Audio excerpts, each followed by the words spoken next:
Boa noite, continuamos o Jornal do Rio ao vivo aqui do Palácio Laranjeiras, zona sul do Rio de Janeiro, e conversamos e seguimos até o fim do Jornal do Rio de hoje com o governador Sérgio Cabral. Muito obrigado pela participação, governador. Obrigado a você, Thaís. Obrigado, Sérgio. É um prazer estar com vocês nesse fim de tarde maravilhoso do Rio de Janeiro. Também conosco, como já adiantou o governador, o repórter Sérgio Costa, que participa da entrevista. Boa noite, Sérgio. Boa noite, Thaís. Boa noite, governador. Governador, vamos ao primeiro tema, não podia ser diferente. Fizemos uma reportagem especial sobre a segurança em 2011. Vamos acompanhar. Só este ano, 5 unidades de polícia pacificadora foram instaladas. A Rocinha ainda não tem o PP, mas foi a ocupação mais emblemática do ano. O território era comandado por Antônio Bonfim Lopes, o NEM, preso ao tentar fugir. Para este especialista em segurança, mesmo depois que as favelas são dominadas pela polícia, o desafio continua. Falta o que vem depois. Aí nós estamos pensando no médio e no longo prazo. São as ações de intervenção social na comunidade e de atenção principalmente para aquele jovem que acaba de perder o seu modelo. O desafio ainda é grande. Regiões como a Baixada Fluminense e a Zona Oeste continuam com altos índices de violência. Bangu é um exemplo. Desde maio, traficantes rivais travam uma guerra na Vila Kennedy por pontos de vendas de droga. Pelo menos 30 pessoas morreram. Em Antares, o cinegrafista da Band, Gelson Domingos, morreu durante a cobertura de uma operação da PM. Até hoje, o assassino ainda não foi preso. O ano foi de escândalos envolvendo policiais. Começou com a crise da Polícia Civil, que derrubou o então chefe Alan Turnovski. Em seu lugar, assumiu a delegada Marta Rocha. Em junho de 2011, a morte de uma criança foi motivo de revolta. Juan Moraes, de apenas 11 anos, ficou desaparecido por 2 semanas, após uma operação da PM em Nova Iguaçu, na Baixada Fluminense. Na ocasião, o irmão do menino e uma outra pessoa também ficaram feridos. PMs são os acusados pela morte e por esconder o corpo. No batalhão em São Gonçalo, mais surpresas. 11 PMs foram presos acusados de assassinar a juíza Patrícia Scioli em agosto. O então comandante do batalhão, o tenente-coronel Cláudio de Oliveira, foi apontado como mandante. O comandante-geral da PM na época, coronel Mário Sérgio Duarte, deixou o cargo. Assumiu o coronel Eri Ribeiro, com a promessa de fazer uma faxina na polícia. Na segunda-feira, o tenente-coronel Djalma Beltrame, comandante do 7º Batalhão de São Gonçalo, foi preso, acusado de envolvimento com tráfico de drogas. Governador, que ano, hein? Queria saber de você primeiro, a situação já se reflete mais urgente no caso do tenente-coronel Djalma Beltrame, que foi preso e hoje já teve a liberdade por causa justamente de possível envolvimento com o tráfico de drogas. O batalhão de São Gonçalo, que já é um batalhão complicado, antes já assumiu esse batalhão o tenente-coronel Cláudio Oliveira, acusado de ser o mandante do assassinato da juíza Patrícia Scioli. Hoje, um clima de constrangimento ficou no ar, principalmente com a declaração de um desembargador que deu a soltura, falando que brincou-se de investigar. Há realmente esse clima de constrangimento entre as cúpulas da Polícia Civil e da Polícia Militar e também agora com o Judiciário? Bom, primeiro, a segurança pública no estado do Rio de Janeiro, há 5 anos, é gerida com muita seriedade. De dentro do Palácio Guanabara, do Palácio das Laranjeiras, e com total autonomia na Secretaria de Segurança Pública. Nós temos um secretário, José Mariano Beltrame, que tem feito um trabalho extraordinário junto com a sua equipe. Agora, nós nunca tivemos ilusão. Foram 30 anos de desmando, 30 anos de graves problemas dentro das próprias polícias e, sobretudo, de graves problemas com abandono de comunidades, com o crescimento do tráfico de drogas, das milícias, com o crescimento do jogo ilegal. E tudo isso foi herdado por nós, mas eu diria que em 5 anos a redução dos índices criminais fala por si mesmo.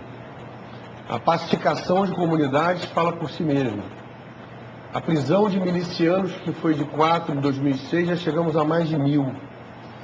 O pagamento por bônus de resultado aos policiais, seja ele qual patente tenha, PM ou policial civil, da região integrada, fala por si mesmo.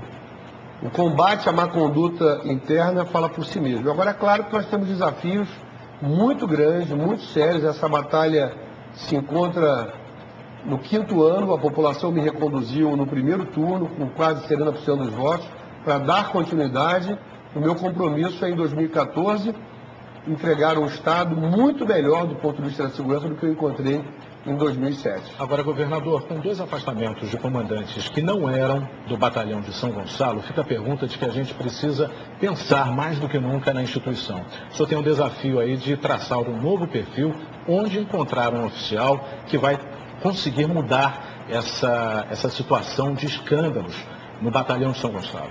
Olha, você, Sérgio, como bom jornalista que é, pode apurar desde o secretário Beltrame, aos ex-comandantes da Polícia Militar, aos ex-chefes da Polícia Civil ou aos atuais, se algum dia, do secretário de Segurança a esses, ex e atuais, o governador do Rio ligou ou permitiu que alguém ligasse para indicar a nomeação de qualquer comandante de batalhão ou chefia de delegacia de qualquer região do Estado. Esse é um problema exclusivo do secretário José Mariano Beltrame, de sua equipe, e ele goza da minha total confiança. Ok, então vamos agora acompanhar um outro tema que é muito polêmico com relação à saúde. Eu queria que o senhor acompanhasse a reportagem que a gente fez sobre os últimos acontecimentos nesse setor. É como se as imagens não fossem justificadas pelos números. De um lado, o caos, pacientes em corredores lotados e enfermarias cheias. Tudo isso acontece em um estado que tem o maior valor de recurso público repassado pelo SUS. São 49 hospitais. O estado tem a maior rede pública de saúde do país, mas também uma das maiores queixas dos pacientes. Fila imensa, você não consegue consultar. Eu mesmo estou com um exame de preventivo que eu estou há 3 meses. Daqui 20 minutos vai um clínico lá atender seu filho. Até agora, já tem 2 horas. Se o Rio tem o segundo maior número de leitos por habitantes do país, só perde para o Rio Grande do Sul, como justificar mortes por falta de vagas? Os especialistas afirmam que não há coordenação. Eles não se articulam entre si, porque cada um olha muito mais para a sua própria rede, procura fazer investimentos na sua própria rede. Um levantamento do Ministério Público mostra que, em média, 6 pessoas morrem por dia por falta de leitos de UTI no estado. Seriam necessárias mais 300 vagas. Mandaram para casa e voltar segunda-feira que vem alegando que não tem leito, que todos os médicos estão ocupados fazendo cirurgia. O medo da dengue. Foram quase 170 mil vítimas da doença este ano, 137 mortes. Na capital, a situação é de alerta.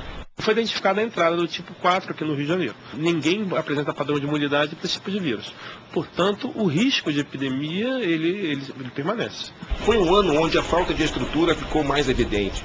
Faltou até macas. O corpo do aposentado Calistrato do Vale, de 87 anos, ficou durante 5 horas coberto por um plástico na porta da emergência, num hospital considerado referência em cirurgias. Um dos casos mais marcantes deste ano foi o de Dona Rosa. Ela foi encontrada viva no necrotério do Hospital de Saracuruna. O médico que atestou o óbito se demitiu e os enfermeiros foram afastados. Dona Rosa chegou a ficar internada no CTI, mas dias depois não resistiu mais. A filha questionou se o período na geladeira não fez mal à saúde da mãe. E a resposta dos médicos foi ainda mais revoltante. Que não agravou, que friagem não dá pneumonia em ninguém. Não faz mal não. É só a gente pegar ele e jogar ele lá dentro. Já pelo menos 2 horinhas para ver como é que fica. Problema crônico, né? Se a gente tem a maior rede pública, se a gente tem um bom repasse do SUS, o que está faltando? Essa integração Estado, município, União, isso aumentaria o número de leitos? Olha, essa integração passou a existir em 2007 e em 2009, quando Eduardo Paes assumiu. Eu fiquei pensando, enquanto eu via a matéria, como era anteriormente. As UPAs 24 horas, que nós criamos em 2007, nós chegamos ao mês passado com 11 milhões de atendimentos. 11 milhões de pessoas passaram pelas nossas mais de 50 UPAs 24 horas, que não existiam. O cidadão tinha o posto de saúde da prefeitura, que abria de 8 da manhã às 5 da tarde, de segunda a sexta, sábado e domingo fechado. Então ele tinha que escolher a hora de ficar doente para procurar um posto de saúde. Ou a emergência nos hospitais. Hoje você tem as UPAs 24 horas. 99% dos casos resolvidos na UPA. Como era antes? Leitos de CTI. A matéria corretamente falou da carência de leitos de CTI. Quando nós assumimos, tinham 200 leitos de CTI o Estado. Hoje tem 600 leitos de CTI o Estado. Repito, eram 200 leitos de CTI no Estado. Hoje são 600 leitos de CTI. Ao final de janeiro eu vou inaugurar mais 70 leitos de CTI. Imagens. ressonância magnética, o governo do estado, o governo federal e a prefeitura nunca tiveram ressonância magnética em nenhum hospital. O governo do estado inaugurou o primeiro. Tomografia. O governo do estado fez em 2006 17 mil exames tomográficos em todo o estado. 2011, 200 mil exames de tomografia. Então, agora, evidente, Sérgio, evidente, tá, que nós temos muitos desafios. A rede municipal, os municípios da Baixada, dos municípios de São Gonçalo, o próprio Niterói, que já foi referência, anda muito fraca, Itaboraí. Nós temos muitos problemas. O que nós fizemos? Temos um plano de apoio aos municípios, que é o programa de apoio aos hospitais do interior. Reforçamos o valor de repasse para os municípios da região metropolitana, mas com metas. Que eles tenham metas a atingir, as secretarias municipais de saúde. Porque só a rede estadual e a rede da cidade do Rio de Janeiro, o prefeito Eduardo Paes pegou a cobertura de família, de saúde da família, em 3% das famílias cariocas. Hoje já está em quase 30%. Vai chegar ao final do primeiro mandato dele em 40%. O Rio era a pior capital do Brasil de cobertura do médico de família. A pior que todas as capitais do Brasil. Olha que índice vexatório. O Eduardo está revertendo isso. Então esse processo está ainda... Mas você vai encontrar, se escolher uma pauta ruim, rode qualquer hospital. Primeiro que ninguém vai a um hospital porque quer. Ninguém vai a uma UPA porque quer. Agora eu posso garantir que numa UPA 24 horas, faz essa matéria, eu sugiro fazer a matéria, se espera mais tempo, em média, no Copador, na emergência do Copador ou na emergência da UPA 24 horas. Governador, um ano traumático também no setor de transportes. Também fizemos um apanhado, vamos acompanhar. Santa Teresa, bairro tradicional do Rio, protagonista da maior tragédia envolvendo o transporte público no estado este ano. 6 pessoas morreram e mais de 50 ficaram feridas, no acidente que revelou graves falhas no sistema de bondes e que ainda não teve conclusões sobre os culpados. A perícia mostrou que houve problemas no freio do veículo e que peças foram fabricadas artesanalmente. O metrô também é alvo de reclamações.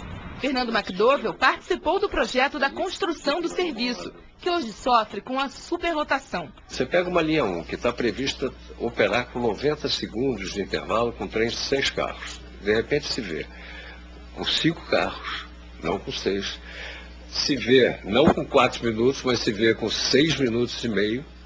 E a população que está indo no metrô é a mesma de 1983. Hoje você tem aquele mesmo número de pessoas, porém com um intervalo muito grande. Problemas que poderiam ser resolvidos com a chegada de novas composições, mas a entrega atrasou.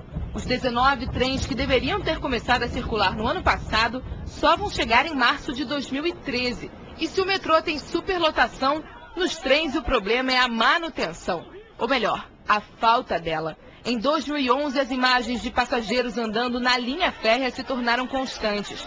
Este mês, passageiros se revoltaram na estação de Oswaldo Cruz depois que uma composição apresentou mais uma pane. 3 novos trens estão a caminho do Rio e um está em fase de teste. A previsão é de que a composição comece a trafegar no ano que vem. São apenas os primeiros dos 34 trens comprados para o sistema ferroviário. Investimento também é o ponto-chave para a melhoria do serviço nas barcas. Um acidente em novembro deixou quase 50 pessoas feridas. O governo do estado adquiriu uma barca com cerca de 400 lugares e a concessionária vai alugar outras 2 embarcações com 1.000 lugares cada.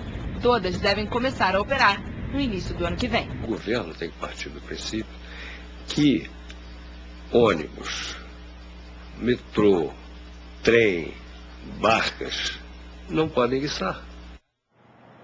Governador, acidentes como vimos esse ano do bonde e também das barcas são inadmissíveis. O que está sendo feito para melhorar? Bom, o do acidente dos bondes é inadmissível. É um erro do nosso governo que assumiu os bondinhos em péssimo estado em 2007 e não fez nada. O nosso governo não fez nada para melhorar. E essa culpa é do nosso governo. Como nós mudamos tanta coisa, podíamos ter mudado os bondinhos e não mudamos. Então eu fui a Portugal, assinei um convênio com a Carris de Lisboa, vamos entregar. Os bondinhos chegavam a atender apenas 2% do movimento no bairro Santa Teresa. Um movimento ridículo em termos de percentual de transporte das pessoas. Mas é uma coisa muito cara, muito querida da população. E a falta de zelo permitiu que 70, 60 pessoas se pendurassem no bonde. Culpa de quem? Nossa, do governo do Estado. Nós é que devíamos estar ali zelando por aqueles bondinhos que mal e porcamente funcionavam, nós tínhamos que estar ali controlando, né? E renovando a frota, e renovando os trilhos, quer dizer, não era mais um transporte de massa, mas é algo fundamental, um cartão postal. Vamos entregar, é meu compromisso à população, um bonde moderno, com segurança, e que a população, não só de Santa Teresa, mas do Rio, se orgulhe. Queria só fazer uma retificação do meu desafio em relação a, não quero chamar de da rede DOR. Pega a rede privada, de um modo geral, e compara com a rede UPA, e faça uma média. Porque não tem nada contra a rede DOR. Mas pega uma média geral versus a rede UPA e verifique. Voltando ao transporte. Trem, nós já licitamos 30 trens novos, com 120 vagões. O primeiro chega agora, como disse a repórter, um investimento de 250 milhões de dólares. Em fevereiro, licitamos 600 milhões de dólares, mais 60 trens novos. Cada trem tem 4 vagões. Quando nós assumimos, só tinha 10 trens com ar-condicionado na Supervia. Hoje tem 50 trens com ar-condicionado. E o meu compromisso é chegar em 2014 com todos os trens com ar-condicionado. Metrô, a mesma coisa. Toda a frota renovada, com a linha 1A funcionando como já está, com a linha 4 em execução, Ipanema, Leblon, Barra, São Conrado. E vamos fazer a linha 3, tirar a linha 3 do papel, Itaboraí, São Gonçalo, Niterói. Em relação às barcas, vamos entregar barcas decentes para 2014, se Deus quiser. Tudo isso vai estar funcionando em pleno estado da arte, depois de muitos anos de abandono. Essas ações nós estamos em execução e vão ser entregues à população. Transporte demora mais, você encomenda um trem, produzir um trem, adaptar a bitola do Rio de Janeiro, do Brasil, que é diferente da maioria das bitolas do mundo. Então a fábrica tem que adaptar a bitola é a distância de uma roda para outra, do trilho, tem que ser adaptada para o Rio de Janeiro e para o Brasil. Demora mais um pouco. Senador, queria agradecer a sua participação aqui no Jornal do Rio, ao vivo especial do Palácio Laranjeira, e até uma próxima oportunidade, né? Quero desejar um Feliz Natal aos telespectadores que estão nos ouvindo e nos assistindo, à família Band, aos profissionais da Band, aos que estão atrás da câmera, os meus sentimentos pela perda de um câmera da Bandeirantes, a toda a família Band, um Feliz Natal, um Feliz Ano Novo, um 2012 com mais paz e prosperidade. Obrigado, Thaís, obrigado, Thiago. Boa noite. Boa noite para você, nos encontramos amanhã.